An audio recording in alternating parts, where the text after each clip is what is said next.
So a warm welcome to this Celsius 2.0 webinar in collaboration with SDHp2m project and DHC Plus platform. This is the first webinar for Celsius 2.0, so it's very exciting and we are happy that so many signed up for this webinar. The theme of today's Celsius talk is Solar District Heating, a solution for sustainable cities, with a question mark. So we might have the answer when we have heard and discussed with the 4 presenters in the webinar. But before we start, I would like to direct your attention to how you can participate in the webinar.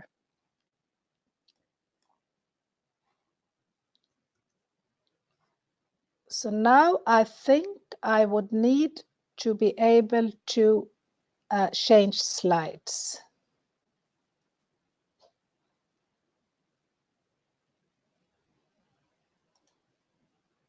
Thank you.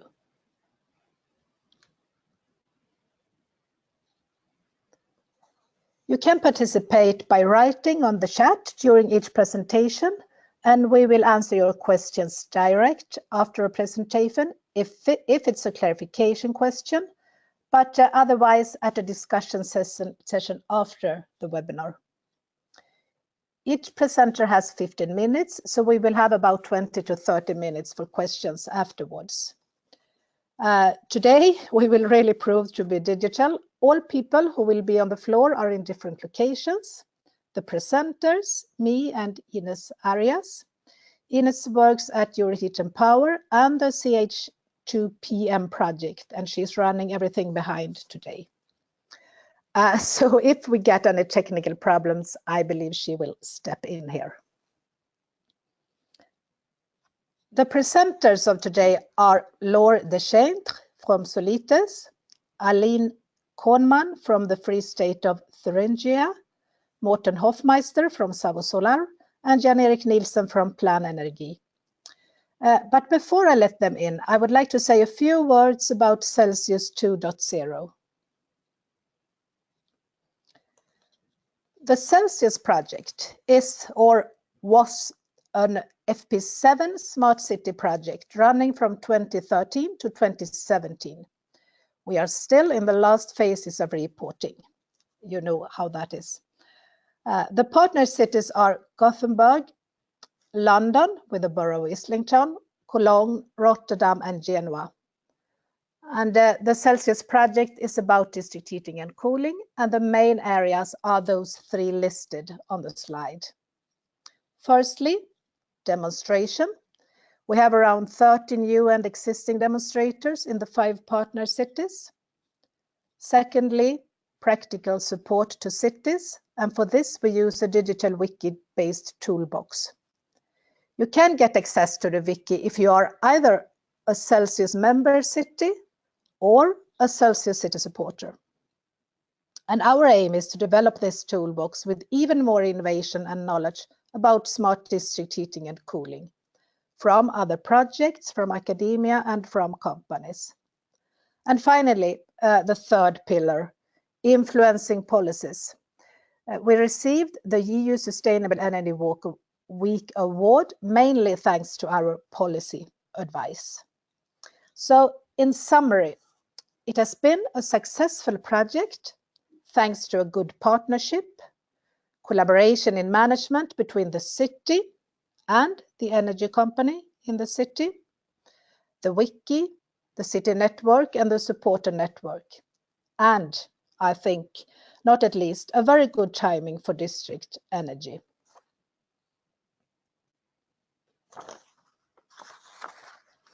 So, therefore, we see an opportunity to continue to build on what we have achieved so far in Celsius.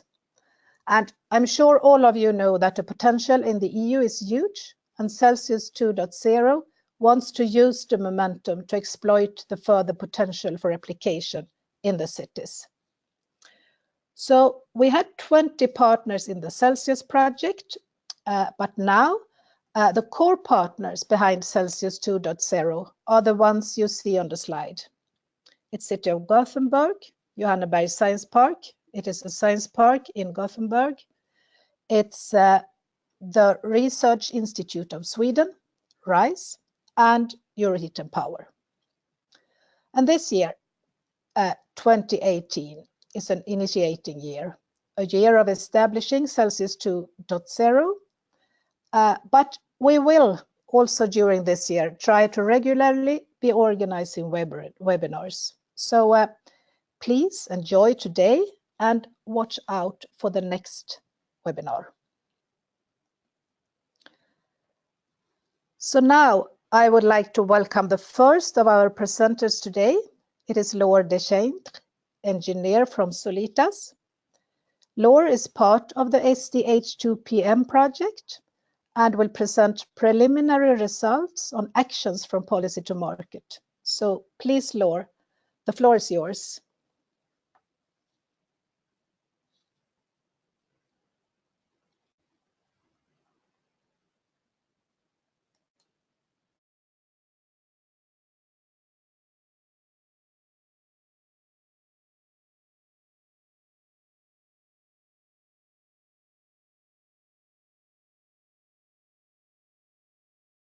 Thank you.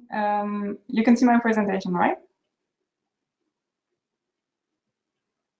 Yes, I can see it. Thank you. So just to begin, a short word about Solitas. We are sitting in Stuttgart in Germany, and we are a research and consultancy institute who work with the solar district heating project from the very beginning, the project concept to considering the implementation phase and then monitoring after the end. And in parallel to that, we coordinate some market development projects at regional, national, and European level.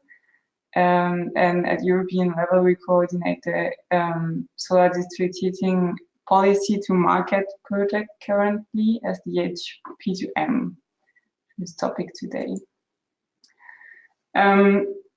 Why we do this? Well, because this is a German slide, but at European level, it's always the same situation. Heat is actually a very important cause of energy consumption, the largest one, and we need to find solutions, of course, to reduce this heat needs, but at the same time to know that we still have needs for heat in the future, and this has to be renewable heat. In order to do this, we think district heating is, of course, a very useful tool, a very flexible one that allows to combine in an intelligent way several heat suppliers, several technologies that and to use their different advantages and combine them smartly. So especially also for renewable energies, it's very interesting to be working with the load of the district heating system, for solar thermal especially. And also because it's a very quick solution to increase significantly the renewable fraction of the heat supply of a whole city or of a village. Then quicker than to change then the heat supply of each building individually. Then to solar thermal itself, why is it a good solution? I answered the question directly. Because of course it's emission-free and totally renewable, so it contributes directly to our current goals. It develops the local activity because it's an advantage or an inconvenience, but the plant has to be, of course, near the district heating, so it's local people operating it, and it develops the local economy. It's possible everywhere, there is always solar irradiation. We'll come back to the areas need later. It's major technology. It's available on the market. I would like to show you a slide. This is the European market, and for large-scale solar thermal plants installed, and some of these plants are operating since more than 25 years. So we have a lot of return on experience about this technology, and it's nowadays completely available on the market. You can find a manufacturer that can deliver you the collectors. Some will deliver you the complete turnkey plant, and you can even find some that will sell you as a contractor the solar heat. Highest power installed 100 megawatts and can reach solar fractions up to 50%. Shortly to the solar fraction, so we know the heat demand is mostly in winter and the solar producing mostly in the summer. So if you want to cover the summer load of your district heating network without storage, then you reach 7 to 10% of solar fraction in your network. If you would like to go up to 20%, then you need a buffer tank storage. And if you want to go higher, then you need seasonal heat storage.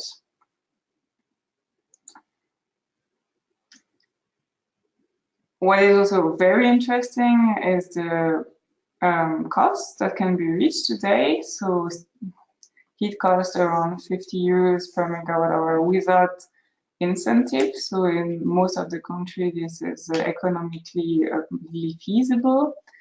And the most interesting word here is stable, since there is no fuel. It's all only investment costs from the beginning. From the first day of operation, you know the cost of the heat for the next 25 years. This is the argument that is currently convincing most operators. The new opportunities at the moment developing in the heating market due to the fluctuation of the electricity prices, renewable electricity, especially in the summer. The operation of a SDHp plant is not so attractive anymore, and solar thermal is here a very good option to replace the heat that is needed in summer, as not anymore produced by the SDHp plant in a renewable way, of course.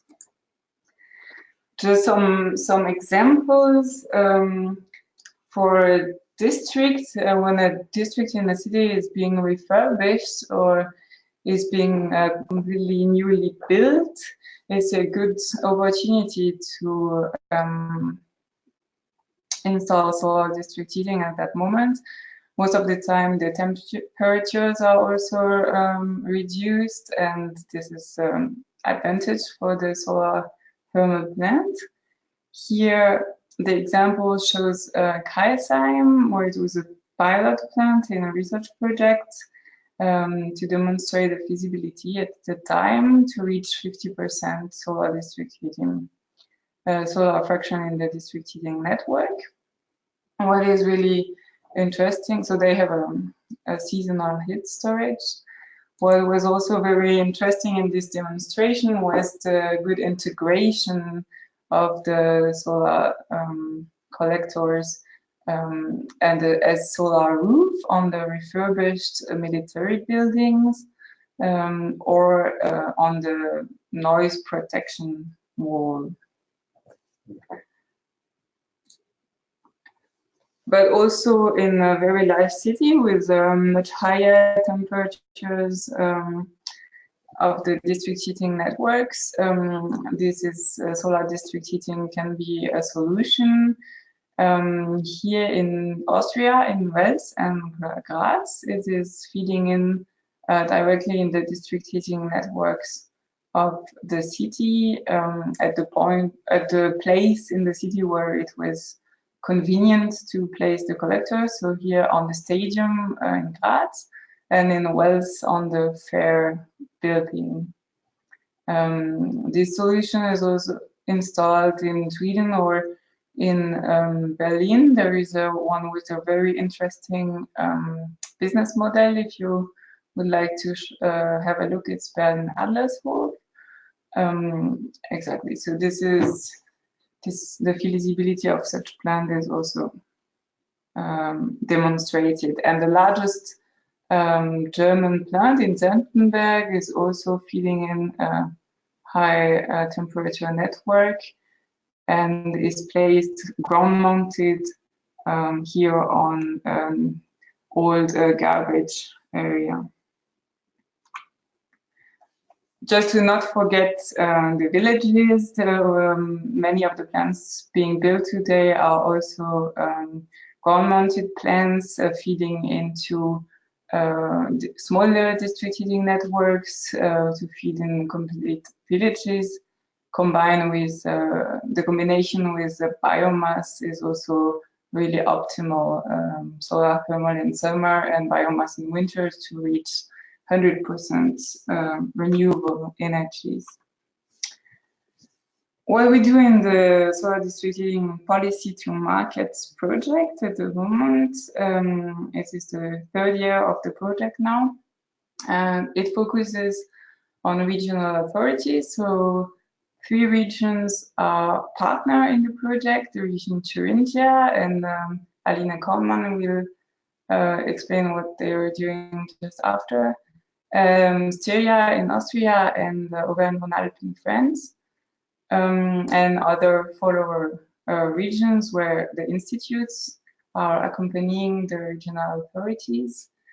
And yeah, we're trying here to work at the policy level, and here the regional level is very interesting because you can move things forward and be have an impact, but it's still easier to move things than at the national level. All regions started by creating an active stakeholder groups involving the important actors at local level. And this is a really important step at the beginning when trying to implement such a project, to make sure that the actions developed are adapted to the local framework. And together these teams developed action plans that are being implemented still at the moment, but first results are already available. You see that the different regional teams found hot topics are really common challenges that they have to face in all regions in Europe. And here I'd like to underline that the international cooperation is very important in this project and allows to share all the experience already available. One of the very important topic addressed by the project is the areas problem or barrier, because solar thermal is the most efficient renewable energy in terms of area. So it produced the most megawatt hours per square meter, but still it has to be placed close to the district heating, and this is in most of the cases difficulty.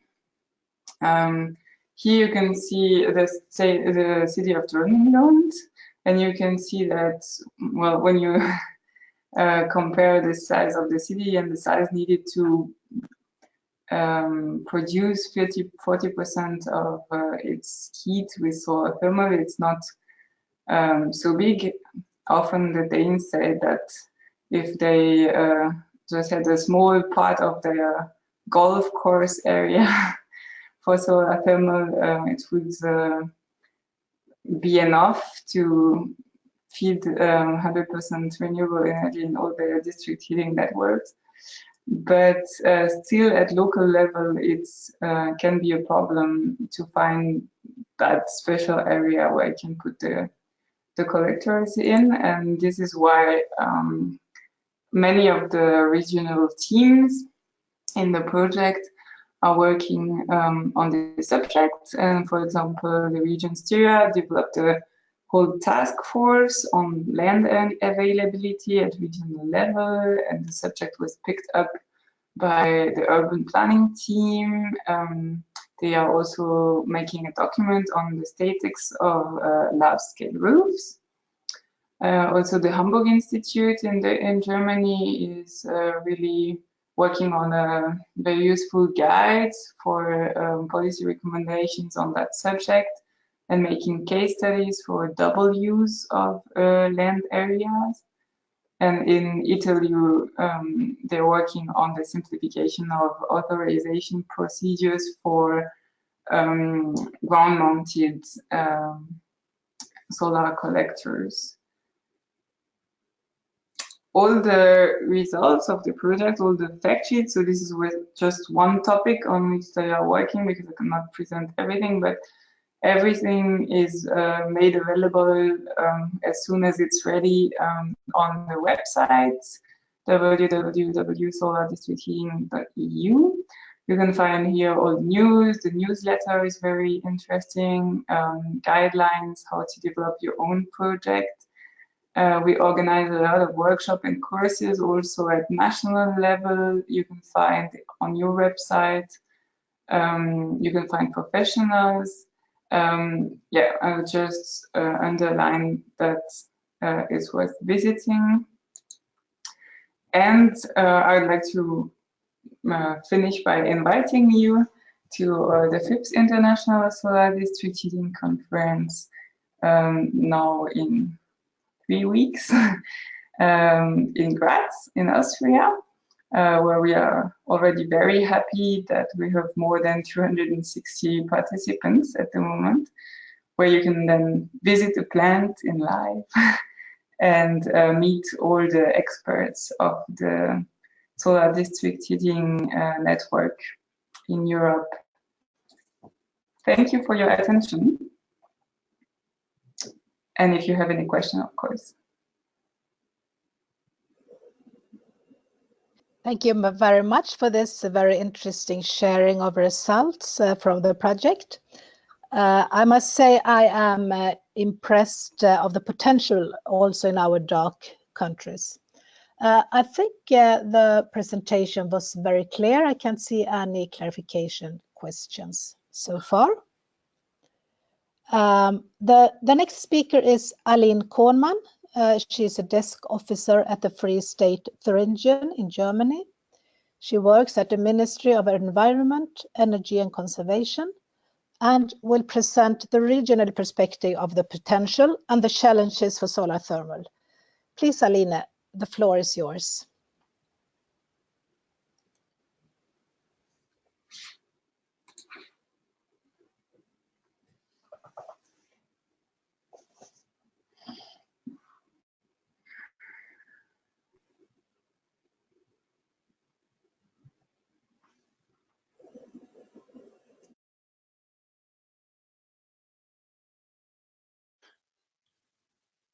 Please unmute yourself.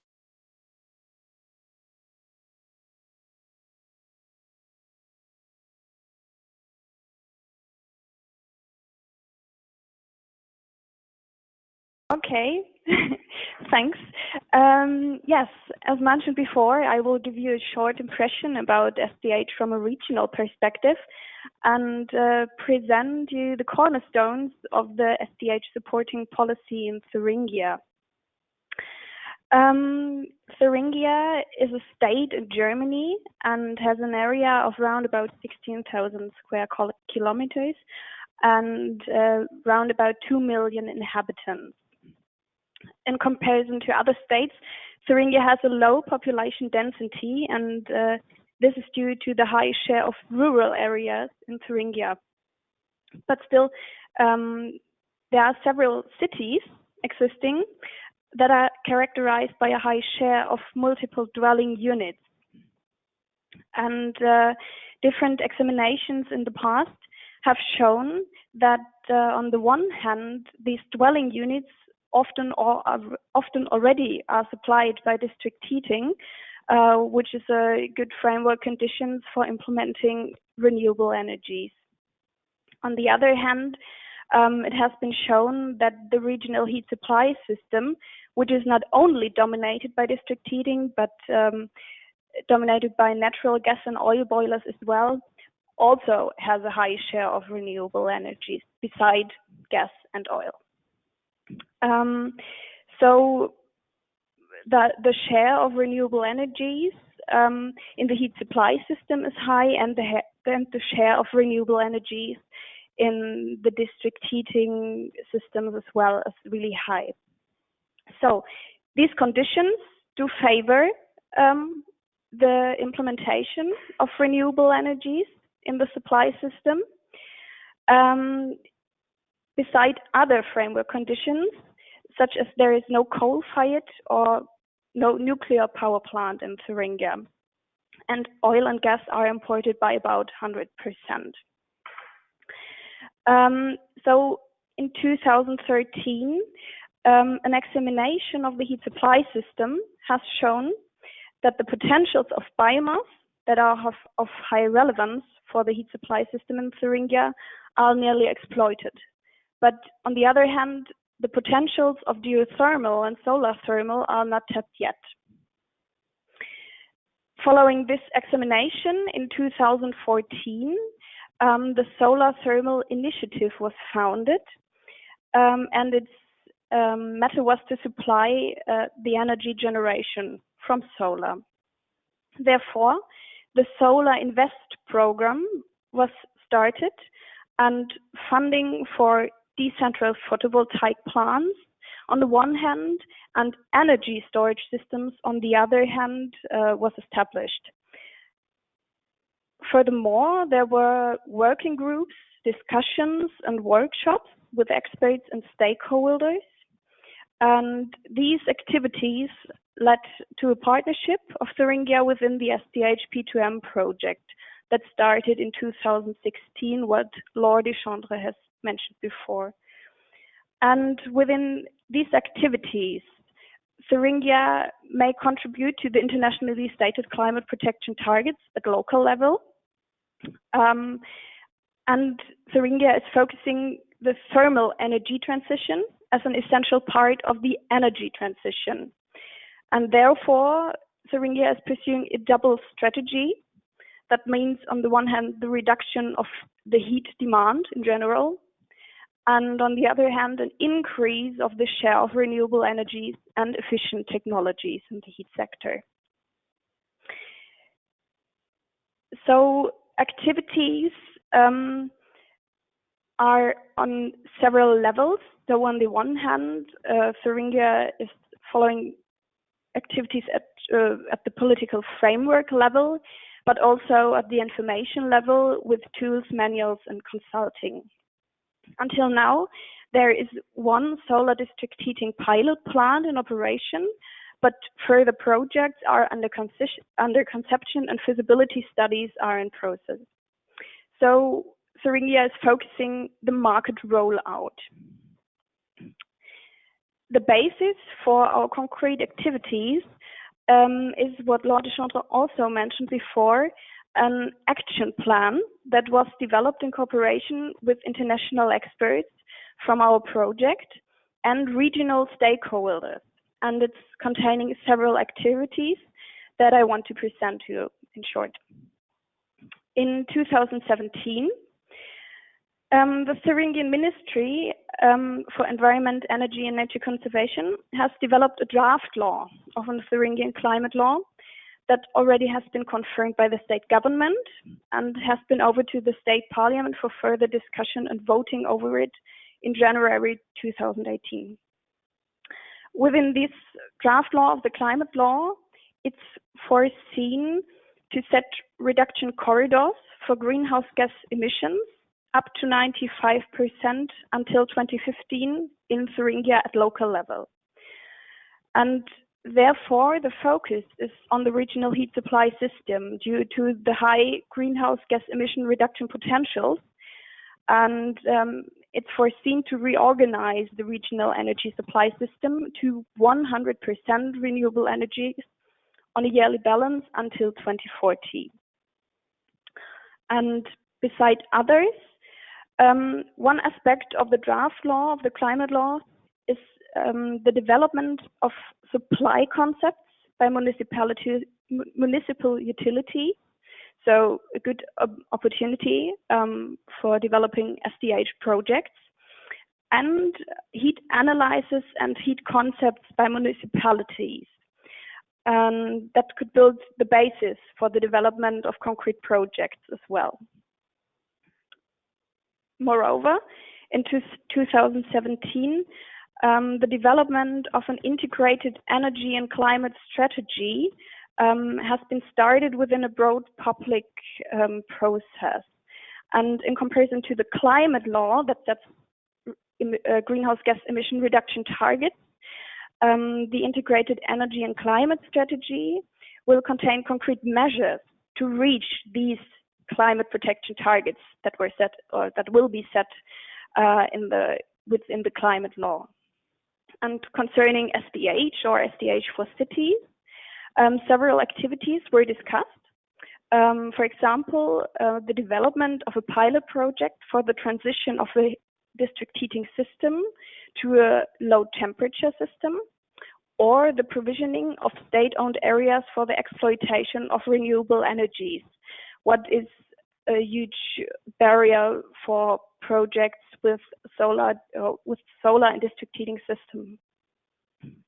The draft of the integrated energy and climate strategy will be further developed in 2018 and further discussed by the state parliament and further be voted. And as I mentioned before, also funding is available in Thuringia. And besides the Solar Invest program that provides funding for energy storage systems for citizen or housing cooperatives, municipal utilities or enterprises, the Green Invest program provides funding for small and medium-sized enterprises and investments in feasibility studies, as well as in innovative demonstration projects.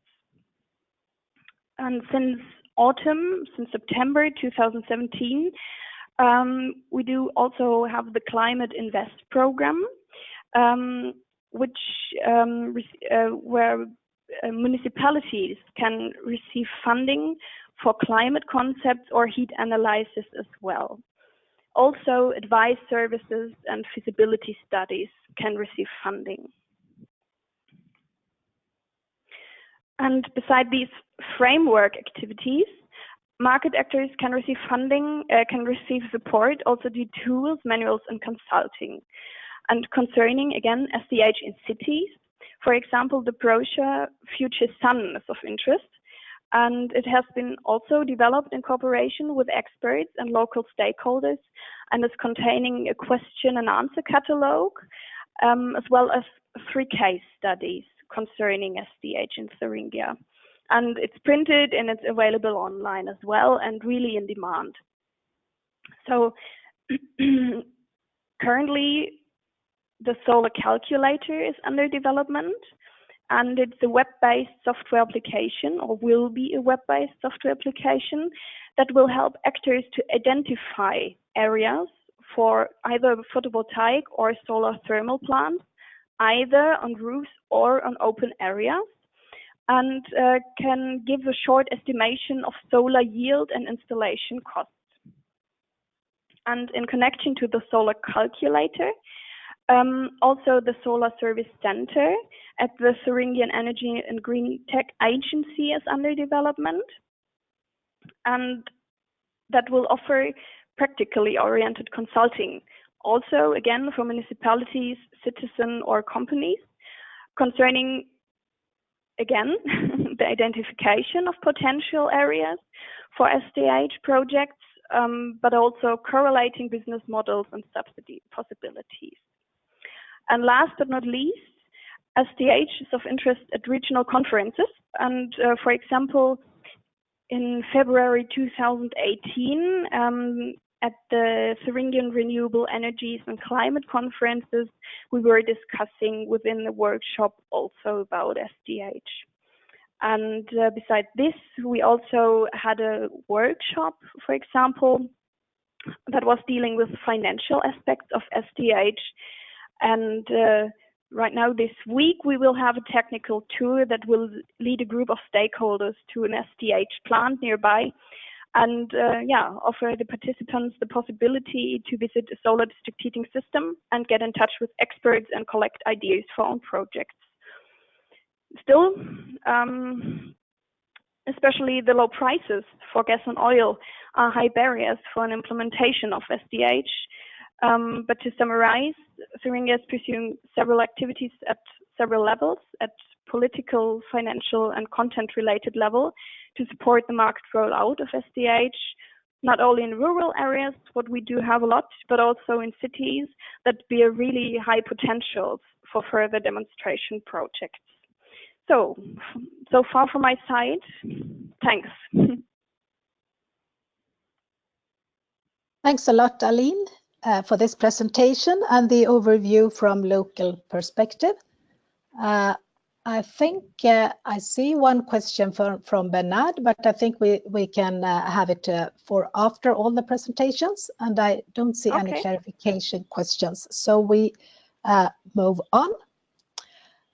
So the time has come to the third presenter, namely Morten Hofmeister from Savo Solar. Morten is the head of projects at a Savo Solar company, and the headline for his presentation is Solar District Heating, an enabling tool for sustainable cities. Please, Morten, the floor is yours. Thank you very much, and thank you for the invitation. Savo Solar is a Finnish company, supplier of solar collectors. And in this presentation, I would like to present the company, our technology, and a few of our reference projects. Then some perspectives regarding solar district heating in Denmark, so supplementing the previous presenters. And then something about the technology synergies which we see when we have a dialogue with customers regarding different technologies. So solar district heating, different framework conditions, but in general, what we see from our customers, they face constantly rising energy prices. So there is a need for business models for technologies which have present more stable energy cost, and that is one thing that solar district heating can offer, some stability in the energy price. Then there's of course the trend towards lower greenhouse gas emissions, and then the fuel dependency. Savo Solar, our technology, I'll get back to that in a minute. We offer the most efficient solar thermal collectors, so that means it's a relatively low and very stable energy price from the solar thermal. A key point with the solar district heating is that it is the fixed cost, and that of course puts very much emphasis on the framework conditions mentioned by Aline and Laura in the previous presentations. So that just underlines the importance of that, and that the state's policy to market project. Briefly, how we work in Savo Solar. So we are working with the local partners.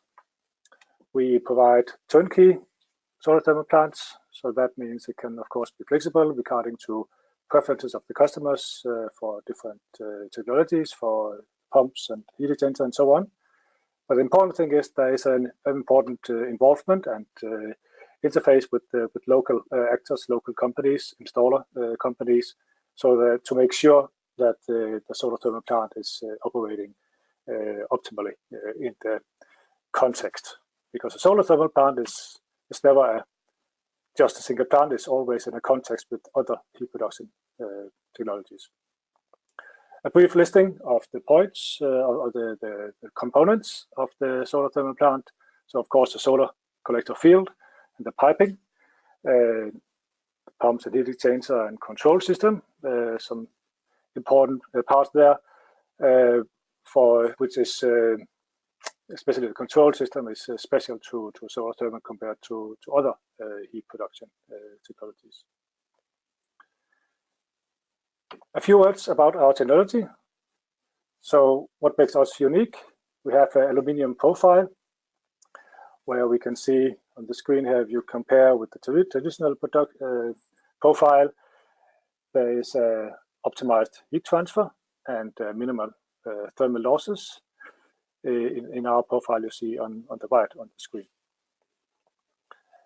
Then we have coating. So it is coated after the profile is produced. And in total, this implies that we have the market's most efficient large area collector. A few pictures from our production facility in Finland. So on the top left, you see a brazing station. On the top right, a coating machine. You can see the worker standing to the left of the machine. And again, the bottom left, the coating machine again. And then the gluing of the panel in the collector box. Further characteristics of our technology. We got in 2011 an award for the biggest development of the industry. So that's related to our profile and our coding. And I will not go into all details here, but key points are that as we'll get back to that later, so mounting is possible both on fields and roofs, but fields are preferred due to the complexity of the projects. An important feature is also that we have etched as opposed to coated anti-reflective gas treatment. So that means there will be no deterioration over time. We think that's an important feature since we talk about technology which will be in operation for 20-25 years and is characterized by having very low operation cost. And the point here is that it will actually also have very low, actually keep the same efficiency throughout the lifetime. Another feature regarding efficiency is that we have integrated connection hoses. So it minimizes the losses in the connections. So it's related to the connections between the panels. And we can have also very safe space-saving design of the field. And also, actually, there will also be a reduced shadowing compared to traditional connections between the panels. So here you see two panels connected. So that also applies some feature as we minimize the number of foundations. And by mounting this way, we assure that it will be aligned with each other. So in total, it means that it will have a quite different visual impact.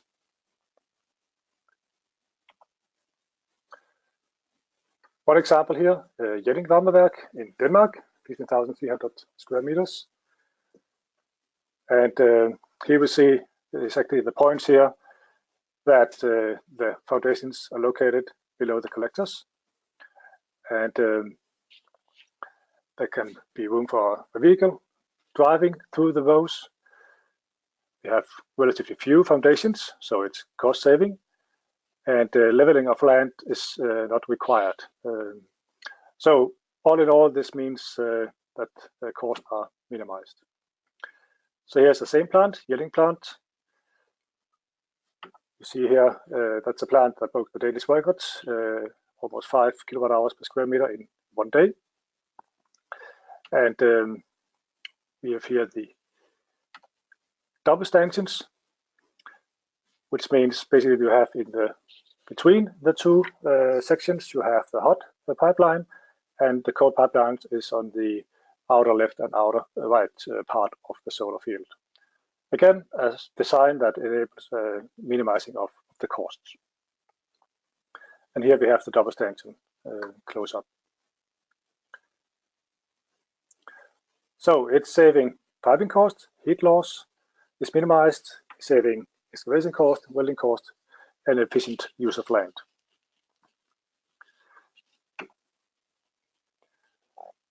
Another plant, Løgum Cluster, also in Denmark, same size. And here we see the different components of the plant up in the left, upper left corner, including energy storage. And here there's a link. The presentation will be available afterwards. So I encourage you to go and see. This is the plant manager of Løgum Cluster, and also for the other reference projects where they talk about their experiences with the solar thermal plants. Another Danish reference, Søllested, 4,700 square meters. So this is a combination of single glazed and double glazed collectors. So you have the double glazed in the warmer parts of the rows, collector rows. So that's also an option, depending on the temperature levels in the district heating system.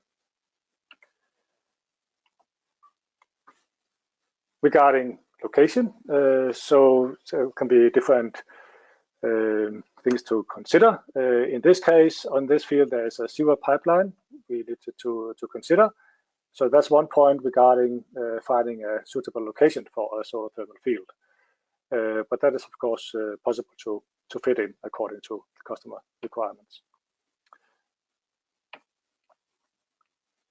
Europe, 9,200 square meters. This is a combination of both the double stanchion and single glazed and double glazed in the same field. This area was a very wet land area, and it was limited area available, so a high heat density was important, and this we can offer. Finally, a couple of examples. We also do some roof-mounted projects. This is in Ystad in Sweden, on the arena in Sweden, 530 square meters. There are some challenges regarding roof projects. I think mentioned also by Laura in her presentation about statics of roofs. That's actually the reason why there are no collectors in the middle of this roof. That the forces would be too high. But it is possible, as you see here. Finally, one example from Finland, from a retirement home, a small project there. So this is a few of our references. Now some perspectives regarding solar district heating in Denmark, and how we see the growth of plants, and some of the few points regarding the reason behind this development. Many of them mentioned already by the previous presenter, so just briefly summing up. So we have, depending on the development in the electricity supply with the wind turbines, there is a reduced CSP production. So in the energy system, there is a different production structure. Solar thermal can offer a reduction in the heat price. So that's, of course, the overall most important parameter for substituting. That's a with biomass. And I'll get back to later that biomass and solar thermal can be actually a very good combination. So there is a clear trend of increased use of biomass, but as mentioned by Alina already, then that's actually there is probably at a limit at some point where to how much biomass can actually provide to supply the heat demand. So there are a lot of different parameters at stake, going from central to more decentralized system, more diversified systems, and solar thermal is modular, so it's easy to expand and combine with other technologies. And also very important, solar thermal is renewable and local. A few points regarding experiences from Denmark, but I think they can be applied in most places. There was a report elaborated last year where experiences from 6 Danish plants were gathered. First of all, phases of a solar thermal system, so operation and planning, establishing, commissioning, and operation and maintenance. And the target groups were both the boards of the district utilities, municipalities, and operators. Listing, this is a link to the publication made by Plan Energy and Danish District Heating Association. A few points, key points from the report. So for the boards, it relates very much to the study for heat planning, to investigate the scenarios, information to and cooperation with the municipality, and inform and involve the citizens in early phase. And this was mentioned already also by the previous presenters, that this is mentioned by all the Danish plants here, that this is a crucial point, early involvement of both the municipality and the citizens nearby. Of course, to organize the projects, these are large-scale investments, and address issues as financing and insurance and tax on land, which can be barriers for the feasibility of the project. For municipalities, again, early involvement to learn experience from other municipalities, and of course to conduct the heat planning, and also to consider this land use. I think that's an important point. That this solar thermal field, of course, it occupies land area, but it's not a closed area. It's not a heavy industrial site, so it can actually be considered to be used also for a few other purposes. Of course, the feasibility and socioeconomic calculations, and very important also environmental impact assessment.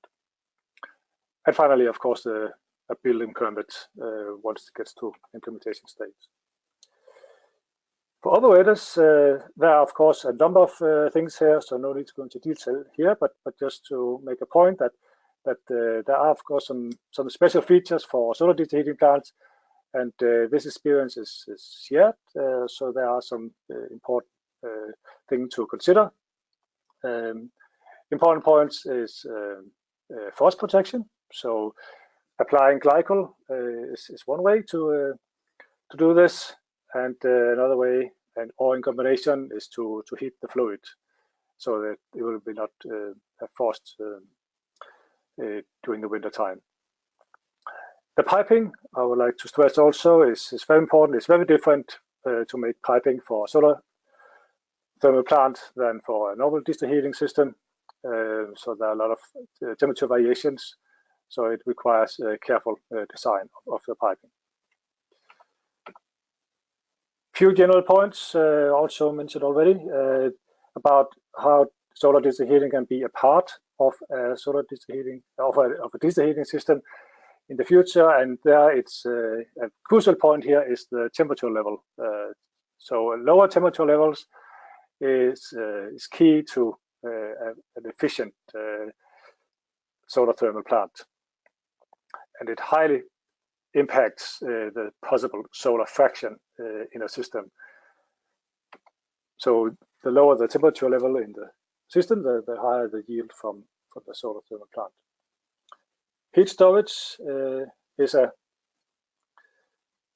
key component, and again, if you have the lower temperature levels, then the requirement for heat storage is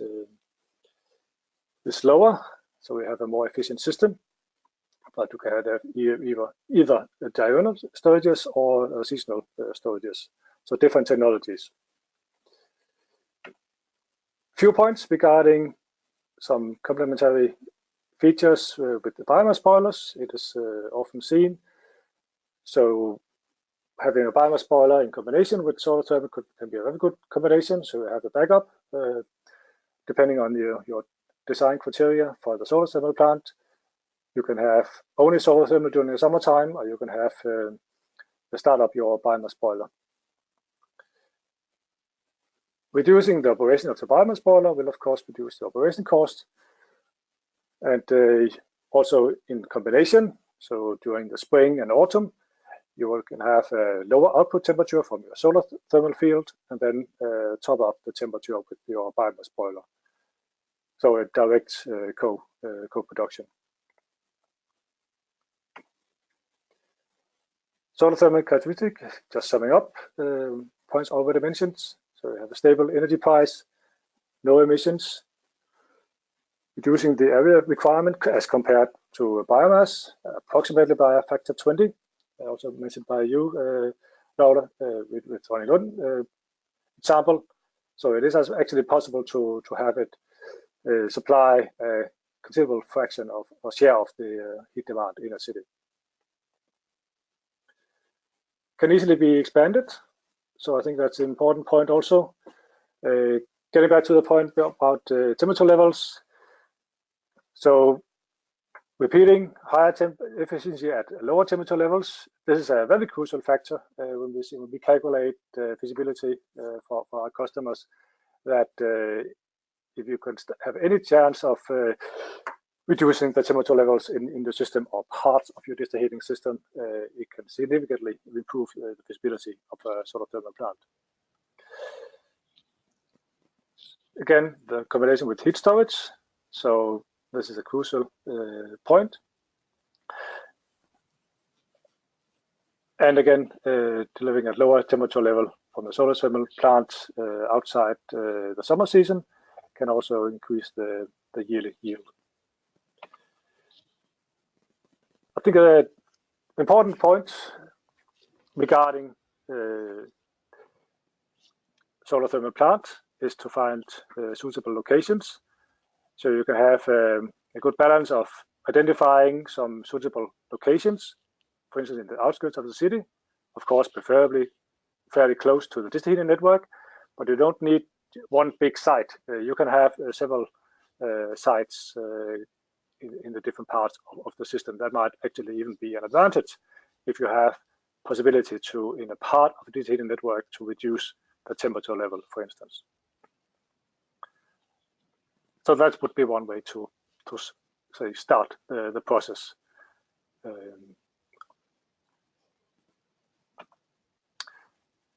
So next step, in case we want to start, as you heard in the previous presentations, already some very good initiatives on how to get started. So I think my key point is the relation with the local planning to find a good location, and of course to start calculations on the solar fraction and how solar can be integrated with the other heat production technologies.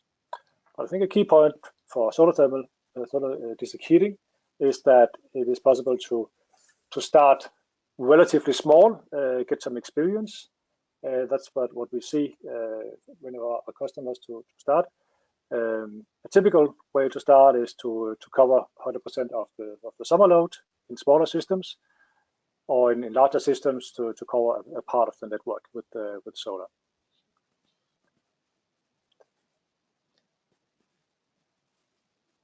All right. That's all for me. Yeah. Thank you so much for sharing knowledge for the examples, and also for very clear advice to different stakeholders in the end. Thank you. So now let's move on to the last speaker today. It's Jan-Erik Nielsen. He is head of department at Plan Energy, and he will present us the best Danish examples of the solar district heating. Please, Jan-Erik, the floor is yours. Thank you. Can you give here's the screen? Yes.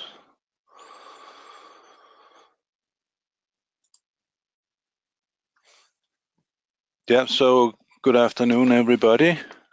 We have in Plan Energy worked quite a long time with renewable district heating, biomass, biogas, and solar thermal, and heat pumps, and geothermal, and so on.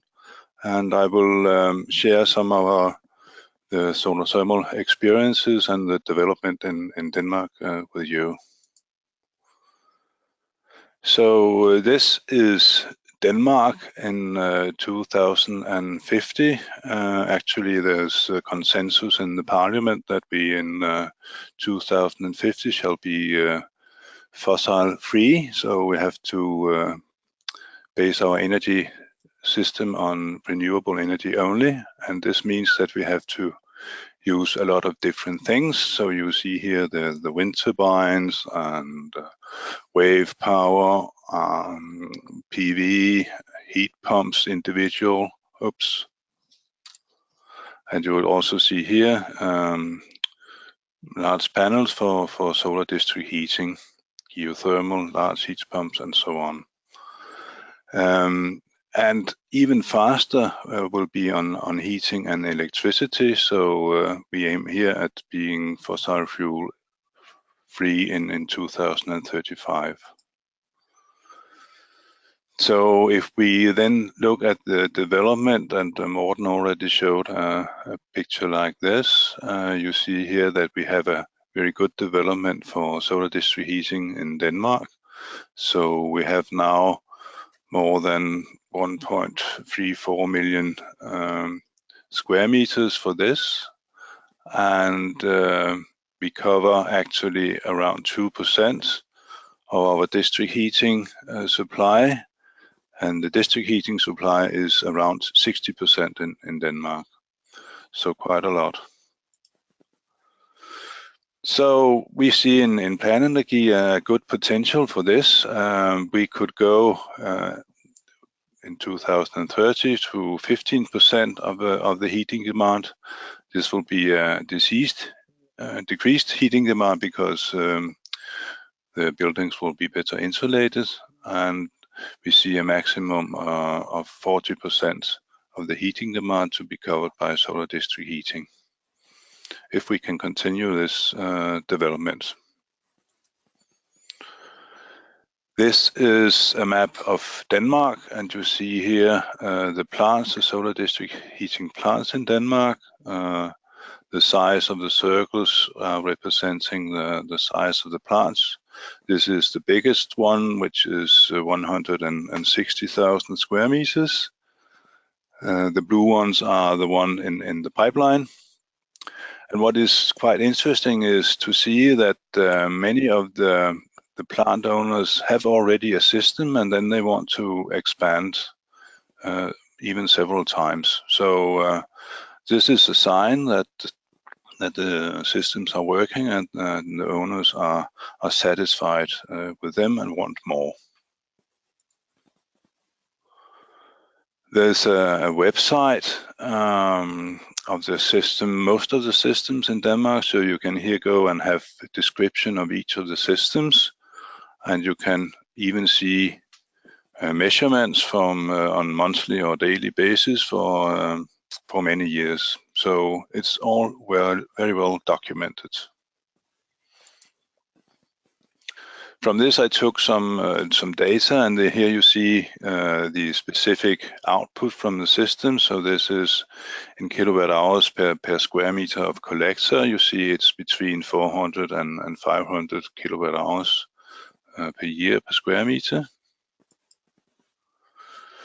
Here are some prices, and you see there's a tendency to lower prices. You see here the red dots are prices of systems without seasonal storage, and the black spots here are plants with seasonal storage.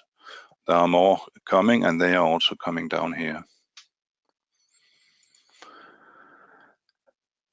And here you see, which also the other presenters discussed, that an important argument for people to choose solar is that once you have installed and the system, you know what your expenses 25 years ahead. Whereas for gas and biomass, you don't know where the prices will go. Maybe you know they will go up. So we have a good heat price. You see, if I go back here again, we are down in the area of 40-50 euro per megawatt hour for these systems. And this is, of course, due to the present low interest rate, but also we have very cheap and high-performing collector fields. We have low cost of land because most of these systems are in the countryside. And we have a lot of simple systems with low solar fractions. So this is quite simple to make. But lately we also see that it could be cost effective to go for higher solar fractions and seasonal storage. So here you can combine different collector types. We have some experience now in storage technology. So it's known technology and it's simple and cheap.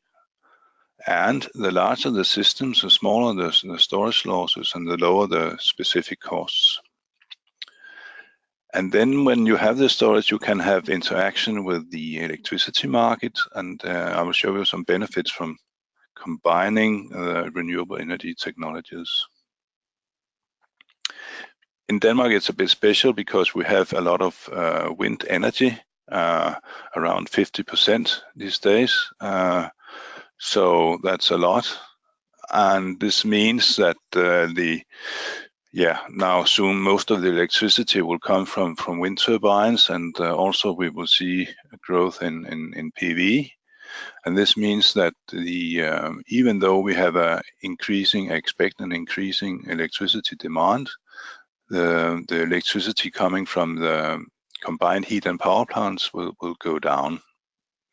So this means that also the heat production from this will go down. So we need to replace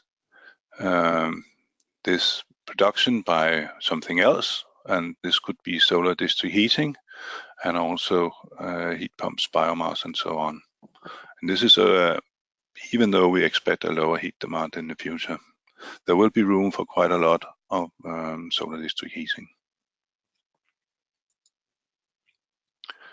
So this is a principal diagram of how the technologies could be connected. So you have here the collector field, and you have the seasonal storage. You have a heat pump, so when you have too much wind, you can heat your storage. You have a combined heat and power unit here, so when you have not so much electricity in your grid, so you have good prices, and you can sell electricity here. You can do that even though you have no heat load, because you can, due to this storage, you can save your heat in the storage. And this is then an emergency boiler. So this is how it works. So with the solar, you produce heat whenever the sun is shining. With the heat pump, you can produce heat, cheap heat, when the electricity is cheap. You can also earn some money because you can do fast capacity regulation with this heat pump, and you can also reduce the storage volume because you can cool the storage down under the return temperature. The SDHp unit, you can produce electricity when the electricity price is high, and here you can also earn some money being standby for fast capacity regulation. And the key thing in this is the storage, which gives this flexibility and makes these combinations possible. So let's have a look on some systems with seasonal storage. We have one in Marstal, an island in the southern part of Denmark. So here you see the storage, and here you see the old field, and here you see the new collector field. So we have all in all more than 30,000 square meters of collectors, and we have 75 cubic meter of pit heat storage. And here we have also the combination with the CHP and a boiler and a heat pump. Another example is in Brædstrup in Jutland. Here we have a borehole storage, and again the heat pump and the collector field. Dronninglund has been mentioned. 37,000 square meters of collectors and 60,000 cubic meter of pit heat storage made in an old gravel pit. Gram, it's 40,000 square meters and 120,000 cubic meter pit heat storage. So you have the collector field. This is a picture of the storage when it was built, and this device is to take out the temperature at the right, the water at the right temperature. And they are doing this because I think they can do it in a cheap way, and this is they are producing half of their load with solar. In Vojens, we are now to 70,000 square meters and 200,000 cubic meters. The pit heat storage is being built here, filled with water. It takes some months to fill this with water. Again, you see this device in the storage and the collector fields. There's more information on this IEA solar heating and cooling website. I was in charge of this some years ago, and if you go to the fact sheets, you can see here, you can find information on non-seasonal storage and also performance guarantee and a lot of things. This task has ended, but now there's a new task going on, task 55, and you are welcome to join this task. This is international, not only European. It's taking in also Chinese and Canadian people. Coming to the end, this is always my conclusion that district heating is a good argument for solar heating, and solar heating is a good argument for district heating. And the increasing renewable electricity production from solar and wind and biomass fits very well with renewable heat production, solar thermal, heat pump, and CSP, and the key thing is then the heat storage. So thank you for your attention. Thank you very much for those inspiring examples from Denmark. We have a few questions. I think it's 3 at the moment, so I will see if I can read them. It's a long one. Thermal storage is often forgotten in energy storage strategies. Sensenelec has launched in January a new working group on energy storage with a subgroup dealing with thermal storage. This is part of the priority work in the collaboration with the European Commission, DG Energy. The aim is to map needs and improvement in terms of legislation context, RDI, pre-normative research and standardization development, with a final report to be published by the end of the year. Regulation, management issues, pilots, motivation to investors, etc. are among the challenges we would like to tackle.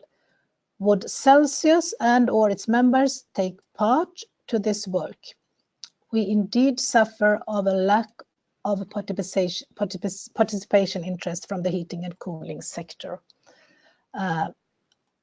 What I can answer that from Celsius side is that we can look into it. I cannot answer right now. Maybe it's someone else who wants to answer this question or take contact with Bernard Giraud about this. I think it's an interesting initiative. So anyone who wants to comment on this wants to write something. Otherwise, I go for the next question. Can you send the contact details around? Yes, of course. Thank you.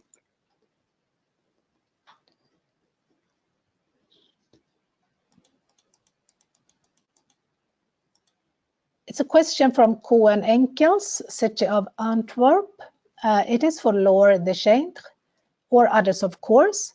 To what extent is solar heating financially competitive with waste heat recuperation? Cost of waste heat is often 7 to 15 euros per megawatt hour and much less season dependent. So, Laure, or anyone else, would you like to answer the question or comment on it? Well, it is true that it's hard to say a price for all situations for solar district heating. With incentive in Germany, we reached 20 euros per megawatt hours, which is already quite good, I would say. Okay, if you reach 7 euros per megawatt hour and 7 to 15 euros per megawatt hour, and you have all year waste heat, then I don't really see any reason why you should stop the waste heat in the summer to replace it with solar heat. Yeah, it makes sense if you have biomass, because then you spare the resources, but most of the time the waste heat plants are must run, so.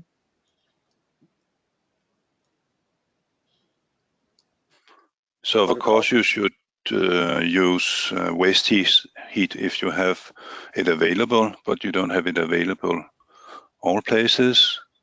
Also, the waste heat from combined heat and power production is going down, because we will have more and more electricity production from wind and solar directly. I agree. If you have waste incineration, then you'll probably have it for another reason than having a low heat price. You need to get rid of the waste. So if you have a specific system where you have waste incineration, then it will have to run all year round, including during the summertime. So that's also our opinion, that that would not be the first choice, to choose a network where you have waste incineration. You probably cannot compete with the heat price, and you need to produce the heat from the waste incineration if you have it already.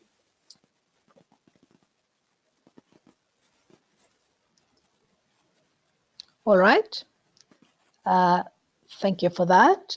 So let's move on. There is a third question. I think it's from Bernard as well, about standardization. It says, another suggestion: you have developed many very relevant and extremely useful design application related guides. Don't you think that moving to standardized guides would be helpful for boosting district heating development throughout Europe, and branding heating and cooling system as essential for meeting our energy transition with a large share of renewables? Yes, I mean, I think I agree, standardization is very important. I, from Celsius side, can't answer you better right now, but I will raise this question within our core group and come back to you. Is there any other who want to comment on this standardization, the need of standardization issue right now?